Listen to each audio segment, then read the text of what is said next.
As you and I both know, AI agents have some incredible advantages when it comes to writing code. They may turn weeks or months of development now into hours or days.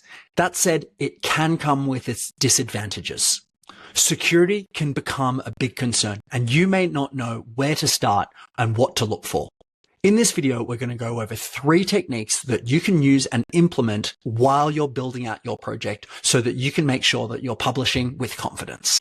Here we are within a demo SaaS expense manager app that we've built. Now, the first technique I'd like to show you is prompting the agent itself to look through the code base and see if it can determine any security flaws. This focuses on the front end code rather than the security policies in the database. As simple as that. Now let's send the prompt. The front-end security scan is finished and it's found 21 vulnerabilities, some of them being critical. For example, the edge function now verifies the user JSON web token instead of accepting the public anon key. For the experienced ones amongst us, I know what you're thinking. That's an edge function or a server function, and that's kept on the server side, and it's not part of the front-end code. Why is that in the front-end security scan? Well, because all of the edge functions are maintained here within the Supabase folder, and we can actually see them by digging down and looking at the index TypeScript files, the Bolt agent is able to review these as well and implement any security recommendations here. Here's another suggestion that it's made, which is more on the user experience side of things. Password changes now require current password verification first.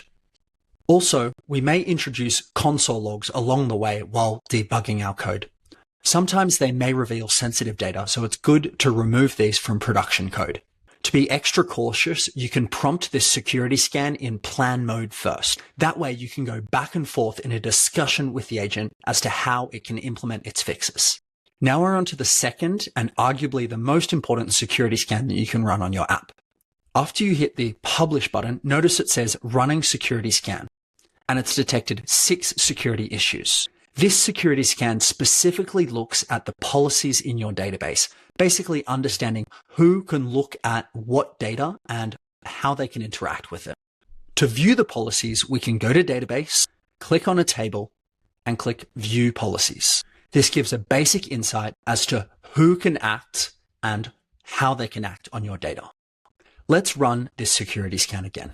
Now we can hit review security, revealing all of the vulnerabilities that it's found, explaining exactly what the issue is. To fix this, we can click ask Bolt to fix. The agent's finished working and it's made all of these fixes. Let's now run the security scan again. Notice we've dropped from 6 issues down to 1. Sometimes you may need to run this security scan several times to get rid of all of your issues. Also, instead of waiting until the very end of your project when you're ready to publish to run the security scan, it's smart to run this throughout as you're building out your project. Now let's look at this last issue. This one, leaked password protection disabled, is actually something that the Bolt agent won't fix. If you'd like to remove this last specific security warning, go into authentication, select email, and toggle prevent leaked passwords. This prevents the user using a very simple password when they're signing up for an account. Now let's run the security scan again.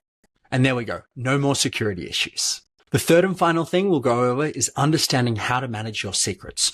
By default, the Bolt agent has a pretty good understanding of when to create a secret or not. For example, if you prompt an edge function with an API key, it'll often ask you to enter the secret with a pop-up on the bottom right. These secrets can all be managed here in the settings.